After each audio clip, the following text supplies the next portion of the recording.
اعوذ باللہ السمیع العلیم من الشیطان الرجیم من حمزہ ونفخہ ونفثہ بسم اللہ الرحمن الرحیم ربی یسر ولا تعسر وتمم بالخیر ربی زدنی علما ما اصابک من حسنۃ فمن اللہ وما اصابک من سیئۃ فمن نفسک وارسلناک للناس رسولا وکفی باللہ شہیدا۔ آیت نمبر 79 ہے یہ، اور سورہ نساء ہے، 5واں سپارہ ہے۔ ما اصابکا، یہاں پر خطاب کا جو اسلوب ہے وہ یہ ہے کہ تمام انسانوں ہی سے ہے، ٹھیک ہے، وہ چاہے اپنے مالک کو مانتے یا جانتے یا پہچانتے ہوں یا نہ ہوں، لیکن بہرحال سب اللہ تعالیٰ کی نعمتوں سے مستفیض تو ہو رہے ہیں، فائدہ تو اٹھا رہے ہیں، تو خطاب بہرحال یہاں پر سب سے ہے، ٹھیک ہے۔ نبی کریم صلی اللہ تعالیٰ علیہ وآلہ وسلم کے ذریعے سے تمام انسانوں کو خطاب ہے۔ ما اصابک من حسنۃ، حسنہ آپ جانتے ہیں، حسنہ کے جو صیغے ہیں سے آپ اچھی طرح واقف ہیں کہ اے انسان یا اے انسانوں یا اے لوگوں، ٹھیک ہے، اے لوگوں، تم لوگوں کو جو بھی بھلائی ملے، جو بھی بھلائی تم کو پہنچے، اصابہ پہنچنے کا معنی بھی ہوتا ہے، جو بھلائی تم کو پہنچے، جو بھی تم کو خیر نصیب ہو، وہ اللہ کی طرف سے ہے۔ وہ کدھر سے ہے؟ فمن اللہ، وہ اللہ کی طرف سے ہے، ٹھیک ہے۔ وما اصابک، اور جو بھی تکلیف تم کو پہنچے، سیئہ پہنچے، حسنہ اور سیئہ ایک دوسرے کے مد مقابل ہیں، جو بھی تم کو مشکلات، پریشانی، مصیبت، جو بھی تم کو نصیب ہو، پہنچے، وہ کس کی طرف سے ہے؟ فمن نفسک، ٹھیک ہے۔ دیکھیں کتنا خوبصورت ربط ہے پچھلی آیت سے اس کا، اگر پچھلی آیت آپ کے ذہن میں ہو جو ہم نے اس سے پہلے تلاوت کی تھی، اس سے پہلے نشست میں، تو دیکھیے فرمایا ہے کہ جو کچھ بھلائی پہنچے وہ تو اللہ کی طرف سے ہے، وہ اللہ کی خاص رحمت ہے اپنے بندوں پر، جو تم کو نصیب ہوئی، وہ تمہارا اس میں کوئی عمل دخل نہیں تھا جو اس نے تم کو دیا ہے۔ لیکن جو کچھ تم کو تکلیف پہنچے تو یاد رکھو کہ وہ کس کی طرف سے ہے؟ فمن نفسک، وہ تمہاری اپنی یہ جو کرنی کہہ لیجئے، کرتوت کہہ لیجئے، عمل کہہ لیجئے، جو بھی اس کا نام دیجئے، جو کچھ تم نے کیا ہے، تمہارے ہاتھ کی کمائی کہہ لیجئے، کہ وہ انسان کے خود اپنے شامت اعمال کا نتیجہ ہوتا ہے، اس کا رزلٹ ہوتا ہے جو اس کو مشکلات یا پریشانی پہنچتی ہے، ٹھیک ہے۔ فرمایا کہ وما اصابک من سیئۃ فمن نفسک، بالکل دو ٹوک انداز میں آپ کو بات سمجھا دی گئی ہے یہاں پر، ٹھیک ہے۔ اس سے پہلے لوگوں نے کیا کہا تھا کہ جو ہمیں یعنی خیر ملتی ہے تو وہ تو اللہ کی طرف سے ہے، اور جو شر ان کو پہنچتا ہے وہ کس کی طرف نسبت کرتے تھے؟ وہ نبی کریم صلی اللہ علیہ وسلم کی طرف نسبت کرتے تھے، اور تمام انبیاء کی قوموں نے اپنے اپنے نبیوں کی طرف برائی کی نسبت کی، نعوذ باللہ۔ اور اللہ نے فرمایا وَأَرْسَلْنَاكَ لِلنَّاسِ رَسُولًا، اور ہم نے آپ کو لوگوں کے لیے رسول بنا کر بھیجا ہے۔ بھیجنے والا کون ہے؟ ہم نے بھیجا ہے، آپ کو ہم نے بھیجا ہے۔ آپ اردو میں بھی بولتے ہیں نا، ارسال کر دیا، خط ارسال کر دیا، پہلے ایسے بولتے تھے جب لوگ خط بھیجتے تھے، تو یہ وہی ہے، ارسلنا، ہم نے بھیجا ہے کا آپ کو، نبی کریم صلی اللہ علیہ وسلم کو، للناس، لوگوں کے لیے، رسول بنا کر بھیجا ہے، اور بطور گواہ کافی ہے، کون؟ اللہ، اور اللہ بطور گواہ کافی ہے، وکفی باللہ شہیدا۔ اللہ تعالیٰ کی طرف سے اس بات کی گواہی ہے کہ محمد صلی اللہ علیہ وسلم اللہ کی طرف سے بھیجے ہوئے اللہ کے رسول ہیں، اور اب اس کے بعد کسی گواہ کی گواہی کی ضرورت باقی نہیں رہ جاتی۔ جو اس گواہی کو قبول کرے گا فائدہ اس کا ہے، اور جو اس گواہی کو قبول نہیں کرے گا نقصان اس کا ہے۔ اب آپ اس آیت مبارکہ میں غور کیجئے تو آپ کو پتہ چلے گا کہ اللہ تعالیٰ نے یہاں پر ایک برائی اور بھلائی کا قانون بیان فرمایا ہے۔ بھلائی تو اللہ تعالیٰ کی طرف سے ہے، اس میں کوئی شک نہیں ہے، لیکن جو برائی پہنچتی ہے تو یہ بھی ہے کہ اس کا بھی خالق اللہ ہی ہے، برائی پیدا کرنے کا خالق کوئی اور نہیں ہے، کیونکہ ہر پیدائش کا خالق اللہ ہی ہے، ٹھیک ہے۔ تو جو برائی پہنچتی ہے اس کا بھیجنے والا بھی، یہ بات تو ہے کہ اللہ تعالیٰ ہی ہے، اللہ تعالیٰ ہی کی طرف سے آتی ہے، اس سے پہلے اللہ نے بیان فرما دیا، اس سے پہلے ہم نے پڑھا تھا کہ برائی اور بھلائی سب اللہ کی طرف سے ہے، کیونکہ اس سے پہلے ہی آیت میں اللہ تعالیٰ نے بیان کیا ہے قل کل من عند اللہ، آپ کہہ دیجئے کہ سب اللہ کی طرف سے ہے، مگر ہر چیز کا ایک سبب ہوتا ہے، ٹھیک ہے؟ تو اس سبب کو بھی آپ اگنور نہ کیجئے، سبب کو اگر آپ اگنور کریں گے تو بات آپ سمجھ نہیں پائیں گے۔ اب آپ کو ایک چھوٹی سی مثال لے لیجئے کہ آپ کھانے کے وقت کیا کریں، جو مرچ ہری مرچ رکھ لی ہے آپ نے اور وہ کڑوی ہے، لیکن آپ اس کو کھائے جا رہے ہیں، ہر لقمے کے ساتھ وہ مرچ کا بھی آپ جو ہے ٹیسٹ لینے کے لیے کٹ کر کے آپ اس کو کھانا شروع کر دیا آپ نے، یا سلاد میں کٹی ہوئی ہے وہ ہری مرچ ہے تو کڑوی، لیکن کیا ہے کہ ہر جو ہے بائٹ کے ساتھ آپ جو ہے اس کو اپنے منہ میں ڈال رہے ہیں۔ اب وہ کڑوی ہے، زہریلی ہے یا تلی ہوئی مرچ ہے، اب وہ کڑوی ہے لیکن آپ اپنے مزے کی خاطر کھائے چلے جا رہے ہیں،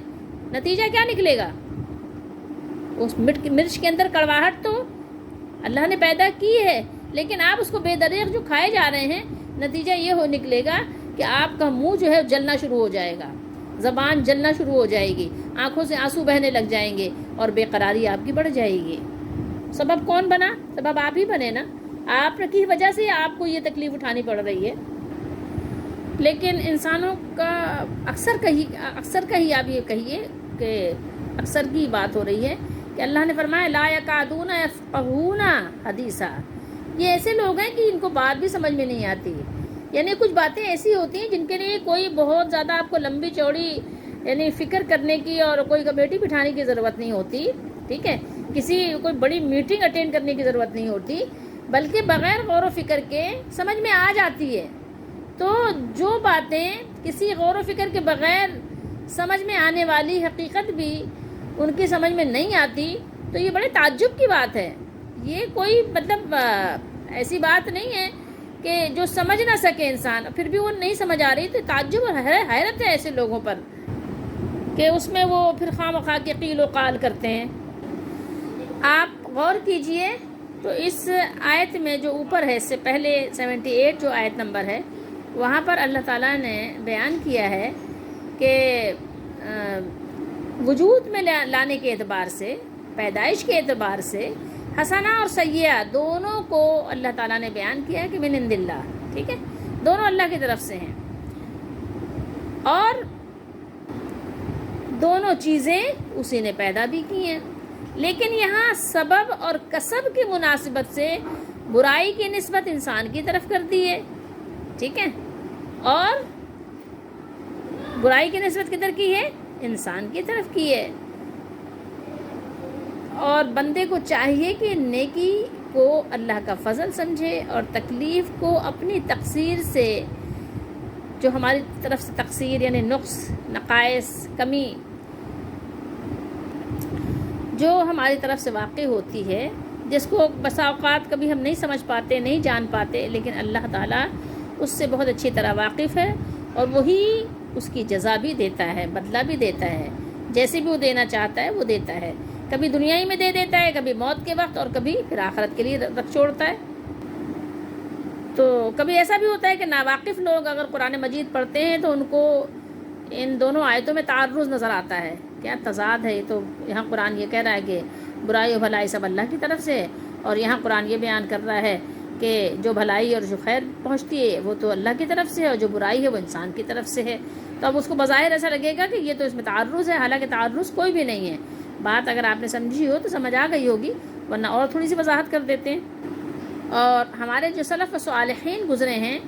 ان کا طریقہ کار یہ تھا کہ قرآن مجید یا احادیث مبارکہ یا سنت رسول صلی اللہ علیہ وسلم کے علاوہ اگر اپنی رائے سے کوئی مشورہ دیتے، کوئی رائے کیا پیش کرتے، ٹھیک ہے، جیسے اجتہادی طور پر کہ اس میں کیا کرنا چاہیے، کیا نہیں کرنا چاہیے، تو جب اگر وہ اجتہادی رائے پیش کرتے تو کہتے کہ اگر یہ صحیح اور درست ہے تو اللہ تعالیٰ کی طرف سے ہے، اور اسی کی توفیق سے ہے کہ اسی نے توفیق دی، ٹھیک ہے، اسی نے اس کا شعور دیا کہ ہم نے آپ سے یعنی صحیح بات کہی، صحیح رائے پیش کی، ہمارا اجتہاد جو ہے وہ صحیح نکل گیا، ٹھیک ہے، صحیح فٹ ہو گیا۔ لیکن اگر یہ غلط ہے تو ہماری طرف سے ہے، اور اس میں شیطان نے خلل ڈال دیا، یہ شیطان کی طرف سے ہے اور شیطان کی وجہ سے ہے، کہ شیطان نے ظاہر ہے کہ بیچ میں وہ کود پڑتا ہے نا، اور دخل در معقولات کرتا ہے ہمارے ہر کام میں، کسی طریقے سے کسی بھی چیز میں کود پڑتا ہے، تو یہ شیطان کی طرف سے۔ تو یہ ہمارے بڑوں کا، جو ہمارے اسلاف تھے، ان کا یہ طریقہ تھا، ان کا یہ قاعدہ تھا۔ تو ہمیں بھی اپنے بزرگوں کے طریقے پہ چلتے ہوئے یہی کچھ یعنی قاعدہ اختیار کرنا چاہیے کہ اگر کوئی بھلائی ہمارے ہی ذریعے سے، یعنی کہنا چاہیے کہ وجود میں آ جائے، وجود سے مراد یہ ہے کہ کوئی بھلائی ہمارے ذریعے سے انجام پذیر ہو، تو ہمیں چاہیے کہ ہم اس کی نسبت اللہ کی طرف کریں کہ یہ اللہ تعالیٰ کی طرف سے ہے، کہ جس نے یہ شعور دیا، یہ سوجھ بوجھ دی، یہ اس بات کو ادا کرنے کی توفیق دی، ٹھیک ہے، اس کی صلاحیت بخشی۔ اور اگر کوئی، ظاہر ہے کہ جیسے ہم سے سینکڑوں ہر وقت غلطیاں ہوتی رہتی ہیں، تو اس کی نسبت ہم اپنی ہی طرف کریں اور اپنی شامت اعمال ہی کے نتیجے میں کہیں کہ ایسا ہوا، اور پھر اس کی نسبت شیطان کی طرف کریں کہ شیطان نے ہی ایسا کروایا ہم سے، شیطان نے ہی ہمیں اسے غافل کیا، غفلت میں ڈال دیا، اور ایسی بیجا بات میرے منہ سے نکل گئی، ایسے غلط مشورہ ہم نے دے دیا۔ اور یہاں پر جو اللہ تعالیٰ نے حسنہ کی بات کی کہ یہ اللہ کی طرف سے ہے، تو یہاں پر اس بات کی طرف بھی اللہ تعالیٰ نے ہماری رہنمائی فرمائی ہے کہ انسان کو جو نعمت ملتی ہے وہ کوئی اس کا حق نہیں ہوتا کہ اس نے کوئی اللہ تعالیٰ پر کوئی اس کا حق ہے کہ اللہ تعالیٰ اس کو نعمت ہی دے، بلکہ محض یہ اللہ کا فضل ہوتا ہے، ٹھیک ہے۔ انسان جتنی بھی عبادت کر لے، جتنی بھی اللہ کی فرما برداری اور اس کی اطاعت کر لے، تو ایسا نہیں ہے کہ اس نعمت کا وہ مستحق بن سکتا ہے۔ کوئی بھی نعمت کے ذریعے سے تو اپنی عبادت اور ریاضت سے کوئی اللہ تعالیٰ کے مستحق نہیں ہو جاتا کہ اللہ تعالیٰ کی نعمت کا مستحق ہو جائے کہ اللہ تعالیٰ اس کو ضرور اپنی نعمت ہی دے۔ اگر آپ ویسے بھی غور کیجئے تو آپ کو اندازہ ہوگا کہ آپ روزانہ جو صحت کے ساتھ صبح کرتے ہیں، تو اسی کا بدلہ آپ کو سمجھ لیں کہ آپ کی یعنی اگر عبادت رکھیں تو اگر آپ صحت کے ساتھ صبح کر رہے ہیں تو آپ اندازہ کیجئے کہ کیا اس میں آپ کا کیا عمل دخل تھا۔ اگر اللہ تعالیٰ آپ کو بیمار کر دیتا، پاہج کر دیتا، معذور کر دیتا، مجبور کر دیتا، تو آپ کیا کر لیتے؟ آپ کے بس میں کیا چیز تھی؟ کچھ بھی نہیں۔ تو اس لیے یہ کہ اگر اللہ تعالیٰ آپ پر یہ فرض کر دیتا کہ رات بھر آپ نماز پڑھو گے، نماز میں کھڑے رہو گے، یا رات بھر اللہ تعالیٰ کا ذکر کرتے رہو گے، تو صبح ناشتہ ملے گا، تو پھر کیا کرتا انسان؟ کرتا نا اس چائے کے بدلے میں رات بھر کھڑا رہتا، ٹھیک ہے، اس ناشتے کے لیے رات بھر کھڑا رہتا ہے، یا رات بھر اللہ کو یاد کرتا رہتا، ٹھیک ہے۔ اگر اللہ تعالیٰ یہ فرض کر دیتا کہ دن بھر تم جو ہے اللہ کی عبادت کرو، دن بھر روزہ رکھو، دن بھر اس کی تسبیح پڑھو، نماز کے لیے کھڑے رہو، تو تم کو شام میں 2 روٹی ملے گی، ٹھیک ہے، تھوڑا سا سالن ملے گا۔ تو انسان اتنا کمزور ہے نا، اور اتنا ضرورت مند، محتاج اور حاجت مند ہے کہ وہ اس کے لیے کرتا، تو آپ بتائیں کہ بدلہ کہاں رہ گیا پھر؟ نعمت اور نعمت تو پھر آپ کس میں شمار کریں گے؟ تو لازمی بات ہے کہ ساری نعمتیں اللہ تعالیٰ ہی کی طرف سے اس کا فضل ہیں، فضل خصوصی ہیں، ورنہ تو یہ آپ کی جو دنیا میں آپ کو جو کچھ مل رہا ہے نا، یہ دال روٹی کی اجرت میں آپ کی عبادت نکل جائے گی۔ جو آپ کو دال روٹی مل رہی ہے نا، جو صبح شام آپ پیٹ بھر کے جو ہے کھانا کھا لیتے ہیں، اور ٹھنڈا ٹھنڈا میٹھا میٹھا پانی پی لیتے ہیں، ٹھیک ہے، اور بیمار ہوتے ہیں تو دوائی کروا لیتے ہیں، تو آپ کی ساری عبادتیں جو ہے اسی کو اجرت میں نکل جائیں گی اگر آپ اس کو بدلے میں شمار کریں گے کہ جناب میں نے اتنی عبادت کی، آپ نے اتنی عبادت کی، تو کوئی آپ نے کسی پر احسان نہیں کیا، اس کے بدلے میں بے شمار نعمتیں بھی اویل کر رہے ہیں آپ۔ اور پھر اس پر آپ یہ بھی تو ذرا غور کیجئے کہ اس عبادت کی توفیق کس نے دی؟ یہ بھی تو اللہ تعالیٰ کی خاص نعمت اور رحمت ہے کہ آپ کو اللہ تعالیٰ نے عبادت کی توفیق دی۔ یہ بھی تو سوچئے کہ کتنے لوگ ہیں کہ وہ اللہ کو یاد ہی نہیں کرتے۔ اور پھر یہ بھی یاد رکھیے کہ ہماری عبادتوں میں نقص کتنے ہیں۔ اور پھر یہ بھی سوچنے کی بات ہے کہ اگر اللہ تعالیٰ پاؤں نہ دیتا، کھڑے ہونے کی صلاحیت نہ دیتا، تو نماز کے لیے کھڑے کیسے ہوتے؟ آنکھیں نہ دیتا، کان نہ دیتا، کوئی ایک چیز نہ ہوتی جسم کی، تو کس قدر آپ کے لیے مجبوری اور معذوری اور محتاجی تھی؟ کبھی آپ یہ غور تو کریں، یعنی سب کچھ یہ اللہ تعالیٰ کا خاص فضل ہے، اور اللہ کے فضل کو اللہ تعالیٰ ہی کی طرف منسوب کیجئے، اسی میں ہمارے اور آپ کے لیے خیر و بھلائی ہے۔ وَأَرْسَلْنَاكَ لِلنَّاسِ رَسُولًا، اور اے نبی صلی اللہ علیہ وسلم، ہم نے آپ کو لوگوں کی ہدایت کے لیے پیغمبر بنا کر بھیجا ہے، تاکہ آپ لوگوں کو اللہ تعالیٰ کی شریعت پہنچا دیں اور انہیں یہ بتا دیں کہ اللہ تعالیٰ کس چیز کو پسند کرتا ہے اور کس کو ناپسند فرماتا ہے۔ وَكَفَى بِاللَّهِ شَهِيدًا، اور اس بات پر یہ کہ آپ اللہ تعالیٰ کے رسول ہیں، اللہ کے بھیجے ہوئے ہیں، اللہ کے نبی ہیں، اس کی گواہی کون دے رہا ہے؟ اللہ تعالیٰ خود دے رہا ہے۔ وَكَفَى بِاللَّهِ شَهِيدًا، اور اس بات کا اللہ تعالیٰ ہی گواہ کافی ہے کہ اس نے آپ کو رسول بنا کر بھیجا، وہ آپ کے اور لوگوں کے مابین بھی گواہ ہے، اور یہ بھی جانتا ہے کہ آپ تو ان تک دین کو پہنچا رہے ہیں، مگر وہ کیا کر رہے ہیں؟ کفر، عناد، ضد کی وجہ سے حق کو رد کرتے ہوئے آپ کو صاف جواب دے رہے ہیں اور آپ کی رسالت کو بھی جھٹلا رہے ہیں۔ اللہ تعالیٰ نے نبی کریم صلی اللہ علیہ وسلم کو تمام انسانوں کے لیے اور ہر زمانے کے انسانوں کے لیے رسول بنا کر بھیجا ہے۔ کوئی رنگت، کوئی زبان، کوئی قومیت اور کوئی وطن اس سے مستثنیٰ نہیں، سب کے لیے آپ ہی ہادی ہیں اور مرشد ہیں۔ جب یہ بات واضح ہو گئی کہ آپ صلی اللہ علیہ وآلہ وسلم اللہ کے رسول ہیں اور رسول کی تشریف آوری کی غایت ابھی بتائی جا چکی ہے، اس سے پہلے ہم نے پڑھ لیا ہے اِلَّا لِيُطَاعَ بِإِذْنِ اللَّهِ، کہ رسول کی اطاعت کی جائے، ٹھیک ہے، اللہ کی اجازت سے۔ تو اب کون ہے کہ جو نبی کریم صلی اللہ علیہ وآلہ وسلم کو اپنا رسول بھی تسلیم کرے اور آپ صلی اللہ علیہ وسلم کی اطاعت سے، آپ کی فرما برداری سے منہ بھی موڑے، انحراف بھی کرے، اور آیات بینات میں دور از کار تعویلات کرتا رہے؟ یہ کہاں کی عقل مندی ہے؟ یہ تو یہود کا طریقہ تھا، یہ تو یہود و نصارہ کا شیوا تھا کہ بعض آیات تورات جو ان کی کہنا چاہیے ہوائے نفس کے مطابق ہوتی انہیں مان لیا کرتے، اور دوسری آیات کا حسب منشا مطلب گھڑ لیتے۔